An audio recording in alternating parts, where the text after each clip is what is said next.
They stared like I didn't belong.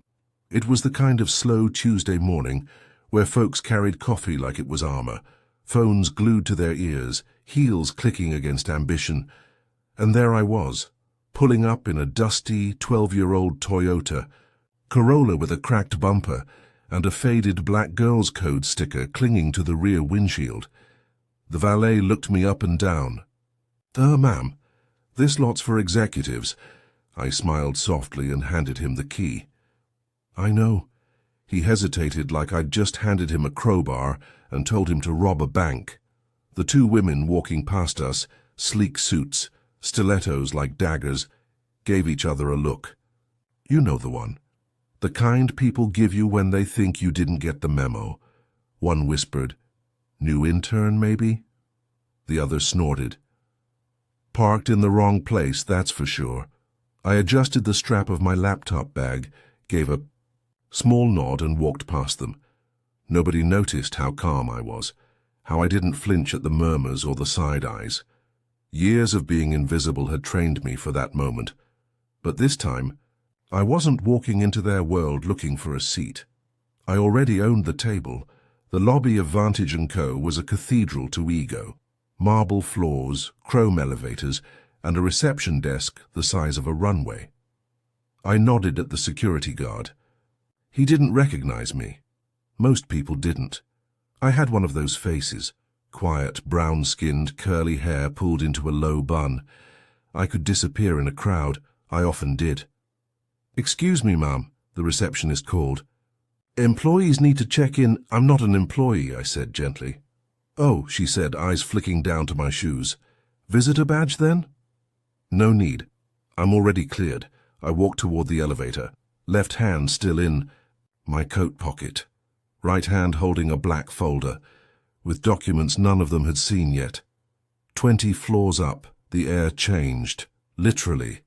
They pumped in some kind of expensive citrus scent up here. It was the executive floor, the air rarefied and filtered, the hallway carpet softer than most mattresses. I paused before the conference room. Inside, voices buzzed. Laughter. Power jokes. I heard someone say, "Whoever's idea it was to cut HR's budget deserves a raise." Another one added, "We've got a candidate coming up for promotion. Name's Jada or Janna." "Jenna," someone corrected. "Black girl, smart. A little quiet, though. Not really leadership material." They all chuckled. That was when I opened the door. No knock, no hesitation. Just a steady breath and my presence.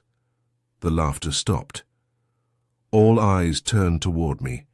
And for a second, no one knew what to say, because nobody ever expected the girl in the thrift store blazer to walk into their boardroom uninvited. I took a step forward. "Good morning," I said evenly. "Don't stop on my account." They blinked. One man, Davis I think, and scoffed, "Who are you here to see?" Another one leaned back, mouth already forming the words, "This meeting is private." "I'm aware," I said, lifting the folder.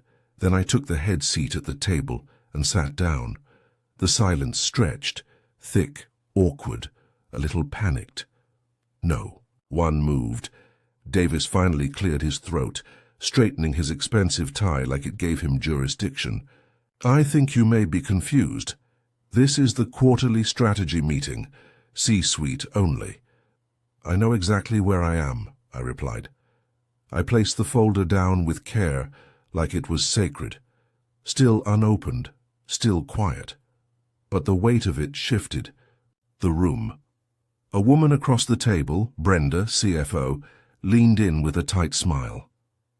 "I'm sorry, what division did you say you were with again?" I didn't. They stared. I looked around at the people who'd been laughing just minutes ago. All of them dressed like power. Glossy watches, polished nails, skin-tight confidence. They hadn't noticed me all week. Not in the elevators, not at the staff lounge, not when I held the door and they didn't say thank you. I waited until every eye was on me. Then I opened the folder. Inside, 3 things. A signed acquisition, agreement, A breakdown of the silent partner shares. My name, full and legal, listed as majority shareholder. I slid the top page to Davis. He took one look and went pale. "Wait, what? It's dated," I said calmly. "Last Friday." Brenda reached for the document, but I placed my hand on it. "Not yet." Someone on the end of the table laughed nervously. Okay. This a prank? A brand activation? Were you doing one of those fake CEO reveals for LinkedIn content?" "No." My voice never rose. "We're doing a leadership transition. You could feel the air leave the room." Davis pushed back from the table like the chair might catch fire. "This is ridiculous. You bought shares, that doesn't make you—" "I bought controlling shares," I corrected. "Technically, I've owned this company since Monday morning. I just chose not to tell anyone until today." He blinked. "You chose not to tell—" Brenda looked between us. That's not possible. We would have heard. We would have known." I gave her a soft smile, not smug, just certain. "No one pays attention to the quiet girl in the corner. Isn't that what you said about Jenna earlier? Not leadership material?" The room got real still. Jenna, sitting quietly behind the glass door outside, met my eyes through the pane. I gave her a nod. She nodded back, confused but curious. I turned to the group. "You've been running this company on assumptions, on power plays, on whispers behind closed doors, but I've been listening, watching, calculating." I flipped another page. "And I'm done being silent." That's when HR walked in, right on cue, folder in hand, expression tight. "Per your request," she said to me, handing over a sealed envelope. I took it, glanced over it, and slid 3 copies across the table, one each to Davis, Brenda, and the man who made the joke about cutting HR's budget. Each letter was printed on embossed stock. Each began with, "Effective immediately." Brenda's hand shook as she read hers. Davis looked like he wanted to yell, but couldn't find a word that wouldn't make it worse. I let the silence bloom again. "Any questions?" I asked. None of them spoke. "But Jenna—" She was still watching, from outside the glass, smiling now. Brenda was the first to stand, not abruptly, not in protest, just quietly, as if she finally understood something weighty had shifted beneath her feet. Her eyes scanned the letter in her hand, then flicked to mine. "I see," she murmured. Her voice didn't carry the arrogance it had when she cut Jenna off in last week's presentation. That tone was gone, stripped, replaced with something almost respectful. She folded the paper in half, slid it back into its envelope, and nodded once. Then she left the room. No eye contact with Davis, no goodbyes, just gone. The man beside her, Harold, I think, shifted in his chair like it had turned into concrete. I don't understand. How does this even happen? This isn't how acquisitions work. Who even are you?" "I'm the reason payroll didn't bounce in March," I said. "The anonymous investor who kept you from default. The name hidden in fine print you didn't bother to read because it wasn't in a press release." His mouth opened, then closed. Outside the glass walls, Jenna still stood there, notebook clutched to her chest. I gave a small nod toward the door. HR caught the gesture and stepped out to speak with her. I didn't need to hear the words.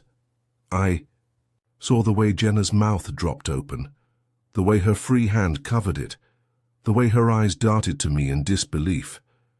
She didn't know it yet, but her name was in a sealed envelope too, a different one, the kind that said, "Congratulations." Back inside, Davis was unraveling. "You can't just fire people, you'll tank morale. The board won't allow it, we have a process." I tilted my head. "I am the board. You're not—" "I'm not interested in your comfort," I said, cutting across his voice for the first time. "Just your compliance." He stood. "You think just because you got some shares and walked in here with your little— You've called me girl 3 times since I arrived. That stopped him. The others noticed too. You've referred to Jenna as diversity padding. In closed meetings, I added. You redirected bonuses from junior staff to cover your country club membership and marked it miscellaneous expenses. Silence. I've been watching this company long before I signed the deal. The only difference is now I don't have to watch from the sidelines. Davis glared. His jaw twitched. But he didn't speak again. Because deep down, beneath all that bluster and entitlement, he knew. The room didn't belong to him anymore. I stood slowly and gathered the folder. This meeting's over. I'll be announcing leadership reassignments by end of week. Harold and the others slowly rose, moving as if the air had gotten heavier. But I stayed in my seat a moment longer, staring down at the table. This was the same room where they'd mocked a dozen names they didn't bother to learn, where promotions were handshakes passed behind closed doors, where people like Jenna were spoken about, but never to. That ended today. As the last one shuffled out, Jenna stepped in, still nervous, still holding her notebook. "Ma'am, I don't understand. What just happened?" I gave her a small smile. "You have 15 minutes to freshen up, then come back." She blinked. "Why?" I slid an envelope toward her. She opened it. Eyes widened. "You're chairing the next meeting," I said. She looked like she might cry. Jenna returned 17 minutes later. She had swapped the soft green cardigan for a fitted black blazer, one I recognized from her Saved for Later tab. The same tab she used to scroll through during her lunch breaks, window shopping. Power she didn't think she was allowed to own. Her hair was pulled back tighter. Her eyes were still wide, but now they had something under them. Weight, fire, presence. She stepped into the room like she was afraid to breathe too loudly, but then she saw me sitting in the back row, not at the head, not commanding the space. Just there, watching, supporting. That's when her shoulders dropped. Just a little. The room refilled slowly. Mid-level managers, department leads, legal reps. None of the big mouths from the previous meeting. They were already clearing their desks or waiting for legal review. The rest came in quiet, cautious, unsure of what had changed, but aware something had. Then they saw her. They blinked. One or two whispered. A few looked around like a camera crew might jump out. No one knew what to do, until Jenna took her seat at the head of the table. She cleared her throat. "Let's begin." The first voice to object was Paul from operations, not aggressive, just confused. "Sorry, are you running this meeting?" "Yes," Jenna said. Her voice was softer than mine had been, but it didn't waver. Paul looked toward me in the back. I nodded once, slowly, then Paul sat down. Jenna opened her binder. Not a laptop, not an iPad, just the same worn spiral notebook she always carried. Only now it wasn't filled with scribbles from other people's presentations. It held her plan, a real plan. One I'd read in the quiet months before I made the buyout offer. She had emailed it once to Davis. It went unopened. She printed it out and placed it on Brenda's desk. It was recycled, but I'd read it, and today she delivered it. "We've been bleeding efficiency on cross-department redundancies for the last 9 quarters, she said, flipping to a chart she hand-drew. "Instead of cutting HR, we need to fix middle-layer reporting. It's costing us more than retention ever did." No one interrupted. No one dared. Because for the first time in that room's history, a woman who wasn't polished by nepotism or whispered favors was speaking with knowledge born from work.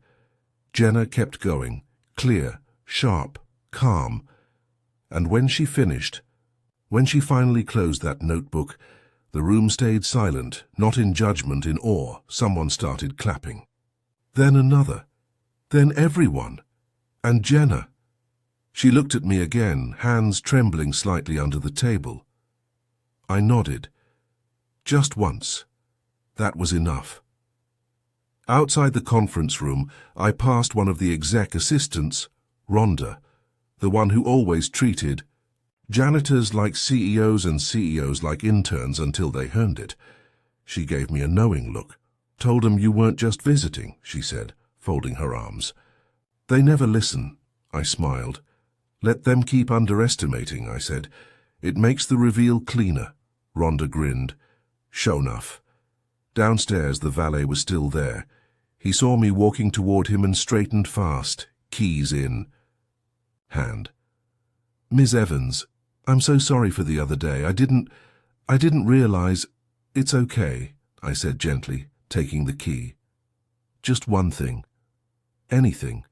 Start learning the names of the women who drive old cars. By Thursday, the company's silence was louder than any announcement I could have made. Word traveled without needing press releases. No memos, no company-wide emails. Just eyes widening in elevators. Meetings going suspiciously short. Slack. Channels going quiet the moment I logged in. They all knew. Some pretended they didn't. Some hoped it was temporary. Some, like Rhonda, just started bringing popcorn to their desks. Legal and compliance met me at 10 a.m. sharp. Their offices had always been the dusty corner of this empire, the place folks avoided unless they were being sued or someone said the wrong thing to the wrong intern. Now they were the first stop on my list. I handed them a binder of flagged expense reports, hush money payouts, and incentive packages labeled under community outreach. Pages and pages, dated, verified, ignored for years. Their mouths opened, then closed again. No questions, just understood. By noon, the exits began, not with drama, not with tantrums, but with security badges left quietly on desks and long, lingering glances at offices they thought they'd die in. Davis didn't say a word as he left. Didn't look at me. He walked out the back service elevator, fitting, considering how he treated the people who used it. But I wasn't here for vengeance. I wasn't even here for applause. I was here to restore. Jenna and I sat across from each other in the break room later that day. The room was almost empty. No passive-aggressive. Giggles, no clicks in the corner. Just the smell of burnt coffee and the low hum of the vending machine. She was still holding that envelope. I don't feel like I earned it, she whispered. You didn't earn it today, I said. You earned it 2 years ago, when no one was watching. Her eyes welled, but she held it in. Do you think they'll ever respect me, she asked. I stirred my tea. No, I said honestly. Not all of them. Some people only respect fear. Others, power. You won't change their minds? She nodded slowly. But you'll change the room, I added. And eventually that's all that matters. By Friday, we introduced new titles. Jenna, Director of Strategic Operations. Rhonda, Chief of Staff. Me, still no title. Just the woman walking the halls in a quiet pair of flats, carrying the folder that once flipped a kingdom. And when they finally sent out a press release, a formal one full of clean photos and strategic buzzwords, they asked me if I wanted to write a statement. I sent back 3 lines. I was underestimated. I was overlooked. I was not mistaken. They asked if I wanted to include my full name and official title.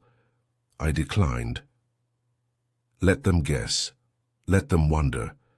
Let them remember that power doesn't always walk in loud.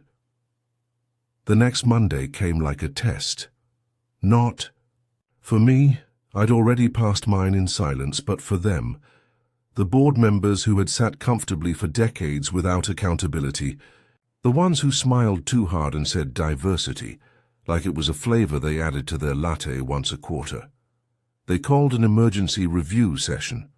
No real agenda, just a chance to size me up in person now that the rumors were official.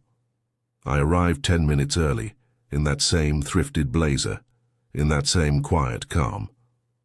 One of them, Franklin Hughes, 72, founding partner, looked me over like I was a new kind of problem he hadn't seen before. Not a lawsuit, not a scandal, something more permanent. He cleared his throat. Miss Evans, I must say this was all very unorthodox. I know, I said. That's why it worked. A few of them chuckled, the nervous kind. The kind men do when they feel the floor shifting, but don't want to admit they're sinking. What exactly is your long-term vision here? Another asked. Are you planning to sell, merge, transition leadership? I'm planning to fix what you let rot, I said. Dead silence. I wasn't disrespectful. I was just done making their comfort my compass. You let culture decay into something predatory. You watched brilliant talent get sidelined while mediocrity promoted itself through proximity. And when the numbers dipped, you blamed everything except the mirror. Another silence. One of them shifted uncomfortably. The youngest among them, Melissa Chang, maybe mid-30s, looked at me with something I hadn't seen yet, that day recognition, not awe, not fear, familiarity. Do you know who I am? Franklin asked, voice sharp. I tilted my head. Do you? He stared at me like I'd slapped him. I didn't flinch. I know who I am, I said. That's enough for me. The board voted. Not officially, but in body language, in how they sat up straighter. How they asked questions instead of declaring conclusions. It was done. The old guard saw it now. She wasn't passing through. She was the storm. That evening, I walked the office one more time. Lights dimmed. Desks cleared. The after-hours quiet. Humming through walls like a secret, I passed the framed photo of founders and legacy executives, an all-white, all-male gallery of self-importance, and stared at the blank space beneath it. It had a plaque holder. No name. No picture. Just waiting. I didn't take a selfie, didn't call press, didn't bring in a photographer.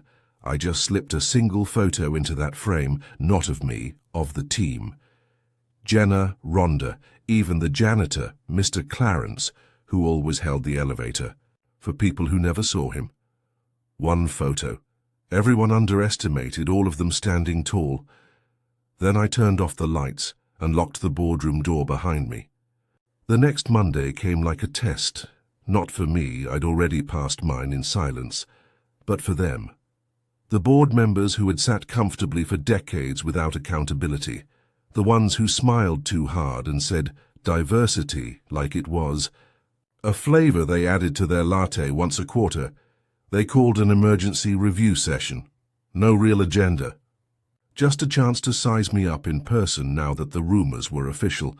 I arrived 10 minutes early, in that same thrifted blazer, in that same quiet calm. One of them, Franklin Hughes, 72, founding partner, looked me over like I was a new kind of problem he hadn't seen before. Not a lawsuit, not a scandal, something more permanent. He cleared his throat. Ms. Evans, I must say this was all very unorthodox. I know, I said. That's why it worked. Few of them chuckled, the nervous kind. The kind men do when they feel the floor shifting but don't want to admit they're sinking. What exactly is your long-term vision here? Another asked. Are you planning to sell, merge, transition leadership? I'm planning to fix what you let rot, I said. Dead silence. I wasn't disrespectful. I was just done making their comfort my compass. You let culture decay into something predatory. You watched brilliant talent get sidelined while mediocrity promoted itself. Through proximity, and when the numbers dipped, you blamed everything except the mirror. Another silence. One of them shifted uncomfortably. The youngest among them, Melissa Chang, maybe mid-30s, looked at me with something I hadn't seen yet, that day recognition, not awe, not fear, familiarity. Do you know who I am? Franklin asked, voice sharp. I tilted my head. Do you? He stared at me like I'd slapped him. I didn't flinch. I know who I am, I said. That's enough for me, the board voted. Not officially, but in body language, in how they sat up straighter, how they asked questions instead of declaring conclusions. It was done. The old guard saw it now. She wasn't passing through. She was the storm. That evening I walked the office one more time. Lights dimmed, desks cleared, the after-hours quiet, humming through walls like a secret.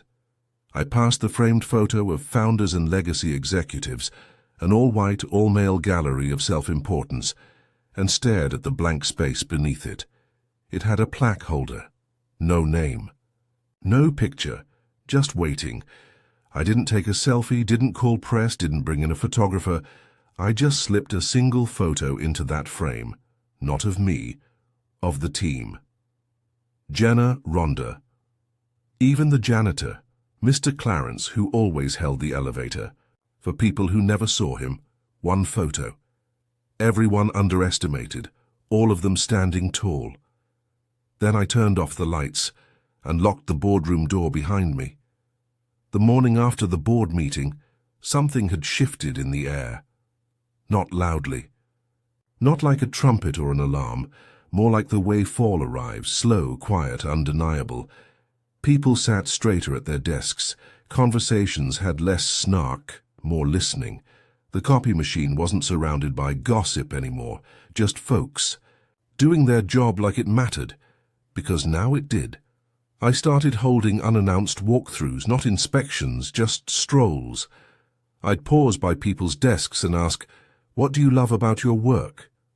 Some panicked, some lied, but a few, the right few, lit up. Like Danielle from compliance, who'd been buried under red tape but had a full plan for automating vendor review, or Luis in IT, who'd coded a better scheduling tool on his lunch breaks and got ignored every time he mentioned it. By Wednesday they had budget and titles. The old guard didn't know how to handle it. They were used to shouting. I moved with silence, they used fear, I used clarity, they demanded loyalty, I rewarded integrity. And that's why when Franklin Hughes submitted his resignation, it wasn't out of defeat. It was the first act of grace I'd seen from him. "I don't belong in this era," he said simply, "and I respect the way you didn't say it out loud." I nodded. He stood up. "That photo in the lobby, it's the first real thing I've seen on that wall." Later that week we unlocked the 11th floor. No one had used it in years. Just storage, cobwebs, and broken swivel chairs. The floor no one ever cleaned. The floor where the invisible people were told to stay. I turned it into the new innovation hub. Jenna ran it. Rhonda built the team. We didn't paint over the old walls. We framed parts of them, with photos of the janitorial staff, the overnight team, the women who kept the lights on when no one thanked them. Above the door we hung a sign. Power is not volume, it's vision. One afternoon, I got a call from the local university. They wanted me to speak. Not about my shares, not about the buyout. They wanted me to talk to students about being overlooked and how to survive it without losing yourself. I almost said no, but then I remembered Jenna, sitting outside that glass room, notebook to her chest. I remembered myself, eating lunch alone, staying late just to prove I deserved my badge. So I said yes, and when I showed up in that same thrifted blazer, standing in front of 300 students who didn't know my name, started the talk the same way I'd started everything. I was underestimated, I was overlooked, I was not mistaken. Months passed, not fast, not loud, just steady, like healing. The kind that doesn't come with applause, just less pain every day. The company changed. Not because of a press release, not because of me, but because we let the right people lead. Jenna thrived, not overnight, but one small win at a time. The same interns who used to ignore her now hung on to her every word. She started holding open mentorship lunches every Tuesday, 12:15 sharp. She brought her notebook. Always. Rhonda made the front office feel like family again. She started letting people bring their kids in after school. The candy bowl never emptied, and the receptionist now knew everyone's name, not just the executives. Even the valet had changed. He greeted every woman who stepped out of a beat-up car with respect now, opened doors like she might own the building. Because she might. Because I did. One Friday morning I arrived a little later than usual, just past 8:30. The executive lot was nearly full. But my spot, the one closest to the door, the one labelled Reserved EVP, even though no one had updated the plaque, was empty, waiting.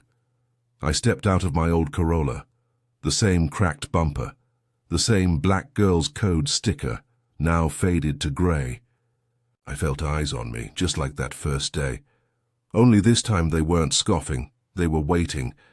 A junior associate I didn't recognize held the lobby door open for me. "Good morning, Miss Evans," he said. I smiled. "Good morning." He paused before I passed. "I saw your talk online, the one at Howard. My little sister sent it to me. Said, you ever feel like you're too quiet for success, watch her."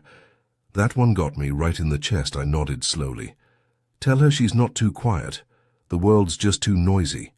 I walked through the lobby. No one stopped me, this time. No one questioned where I was going. I didn't need a folder anymore. Didn't need to take a seat at the head of the table. I'd already changed what the table meant. And as I passed the photo wall, the new one, full of the janitor, the night shift, the interns who stayed, I saw someone had slipped in a new frame. It wasn't staged, just a candid me.